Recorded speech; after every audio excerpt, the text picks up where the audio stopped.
तुम्हाला काहीच दिसणार नाही, सगळं जंगलच दिसेल इथं. आणि या पूर्ण जंगलामध्ये तुम्हाला हे घर एकटंच दिसेल. तर आपण आता आज जाऊन बघूया की घर कसं आहे. हे इकडं एवढे दिवस राहत आहेत, तर आपण त्यांना विचारू की तुम्ही एवढे दिवस इथं कसे राहता आणि तुम्ही तुमचं जेवणाचं, परत तुम्ही कुठून म्हणजे पैशाचं व्यवस्था कुठून करता.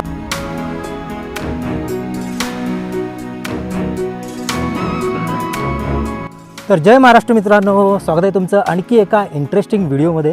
तर आज आपण आलो आहे आमच्या इथे जंगलामध्ये. तर आपण आज अशा ठिकाणी आलो आहे जिथं एवढ्या पूर्ण जंगलामध्ये फक्त एकच घर आहे.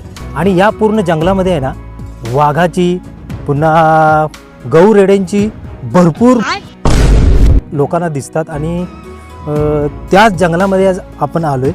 आणि ते घर, त्या घरामध्ये लोक कशी राहतात ते आज त्यांना आपण विचारणार आहे. त्यांना कधी वाघ त्यांनी बघितला आहे का वगैरे सगळी त्यांची इन्फॉर्मेशन घेणार आहे आपण. आणि आमचं हे कोयनानगरमध्ये रासाटी हे गाव आहे. त्या गावामध्ये दिवसाचे पण वाघ, बिबट्या वगैरे येतात आणि घराच्या बाजूला गौरेडे वगैरे येतात.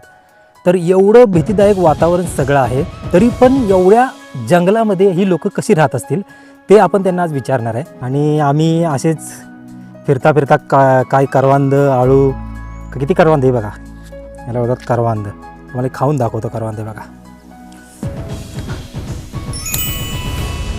मी तर आत्तापर्यंत बघित होतं या घरामध्ये कोण ना कोणतरी राहत होतं, पण आता या घरात कोणच राहत नव्हतं. पप्प्या, तुला काय माहिती आहे का कसं काय, म्हणजे तू आता गावाला असतोस, कुठे गेली त्यातली लोक? आता व्याघ्र प्रकल्प असल्यामुळे ना इथं भरपूर प्रमाणामध्ये वाघांचा सुळसुळाट, गौरेड्यांचा सुळसुळाट, त्याच्यामुळं बहुतेकशे हे घर सोडून दुसरीकडे राहायला गेले असतील. कारण आता ह्याची सुखसुविधासुद्धा इथं नाहीत काय, त्यांना लाईट नाही आहे, पाणी नाही आहे. आणि त्यामुळे आता उन्हाळ्यामुळं पाण्याचा भरपूर प्रचंड प्रमाणामध्ये तुटवडा निर्माण झाला आहे. पण याच्या आधी इथं राहत होती ना आत्तापर्यंत? राहत होते, पण आता इथं बिबट्या आणि मोठ्या प्रमाणामध्ये गौरेडे सोडले आहेत इथं. आणि त्याच्यामुळं बहुतेकशे ह्यांनी इथून हे पलायन केले. हे माझ्या भावाकडून, भाऊ गावालाच असतो, तर त्याने हे सांगितलं की हे आता ह्या जंगलामध्ये भरपूर बिबट्या आणि वाघ वगैरे सोडले असल्यामुळे ना ही सगळे यांना इथून सोडून गेलेत. पण आम्ही ज्यावेळी लहान असताना मी इथे यायचो ना, त्यावेळी इथे ही सगळी कुटुंब यांचं हे राहायचं बघा. या आत्ता हे सध्या घर बंद पडले. आपण आता घरात जाऊन पण तुम्हाला मी दाखवतो. हे बघा, हे एकटंच घर, कारण की आम्ही लहान असताना इथे यायचो ना, त्यावेळी हे घर मध्ये लोक राहायची एवढ्या जंगलामध्ये. आजूबाजूला तुम्हाला बघा, इथं आजूबाजूला तुम्हाला काहीच दिसणार नाही, सगळं जंगलच दिसेल इथं. आणि या पूर्ण जंगलामध्ये तुम्हाला हे घर एकटंच दिसेल. हे बघा, पूर्ण घर यांचं पडलेलं आहे. मला वाटतं हे 5-6 महिने तरी झालं असतील हे घर सोडून गेलेलं. आणि आम्ही ज्यावेळी बघायचो ना, त्यावेळी यांच्याकडे म्हैशी ह्या भरपूर होत्या. तर आपण आता आज जाऊन बघूया की घर कसं आहे. हे घर हे लाकडानंच बांधलेलं आणि वरती पत्र आहे बघा, वरती सिमेंटचा पत्र आहे. बघूया, हे बघा इथं बघा, त्यांच्या म्हैशींना बांधण्यासाठी त्यांनी हे केलेलं आहे. हे म्हैशींना बांधण्यासाठी. आणि साधंच घर आहे. त्या बाजूला त्यांची चूल आहे, तुम्हाला दाखवतो चूल. इथं एक चूल आहे बघा, इथे एक चूल आहे.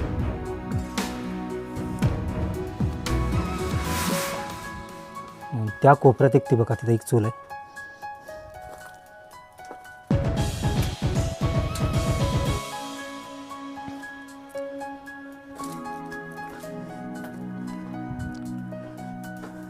म्हणजे एक साधंच असं घर आहे. इथे एक चूल आहे, तिथे एक चूल आहे.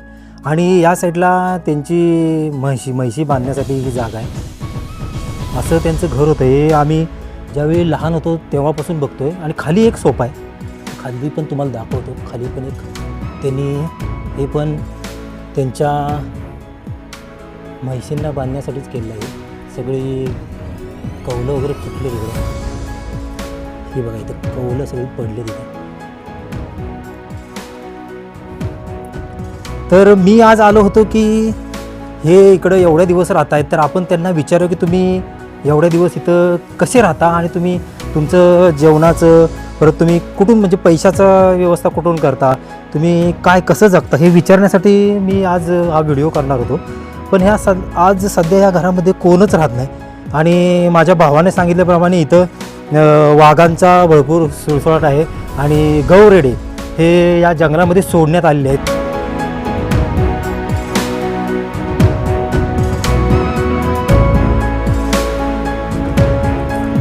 तर हे बघा, इथं मला एक पंख दिसलेला आहे. हे तुम्हाला माहिती आहे का काय आहे ते? याला आमच्याकडं सायाळचं पंख बोलतात याला.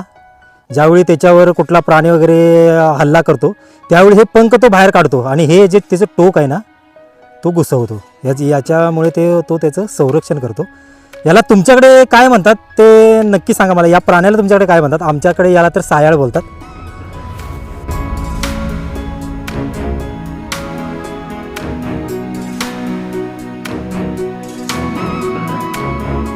तर मित्रांनो, आम्ही ज्यावेळी लहान होतो ना त्यावेळी इकडे यायचो, पण त्यावेळी आहे ना एवढी भीती नव्हती की असा वाघ किंवा गौरेडे वगैरे. पण आत्ता सिच्युएशन अशी आहे ना की या जंगलामध्ये आहे ना कोणीच येण्याचं धाडस करत नाही शक्यतो आत्ताच्या सिच्युएशनला.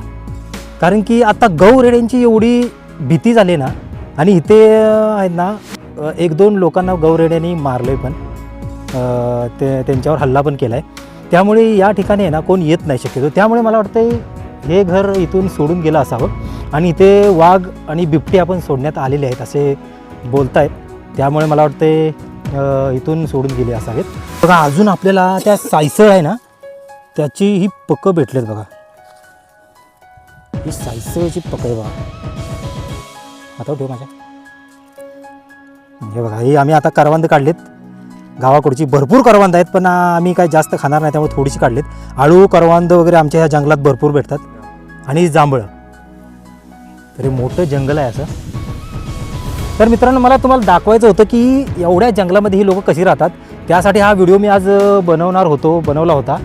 पण ही लोकं आज इथं नाही आहेत, सोडून गेलेत. त्यामुळे आपल्याला त्यांची काय इन्फॉर्मेशन घेता आली नाही. पण आम्ही लहानपणापासून बघत होतो की ही लोकं इथं कशी राहायची, कशी काय एवढी राहायची. पण आता जास्त भीती असल्यामुळे गेलेत.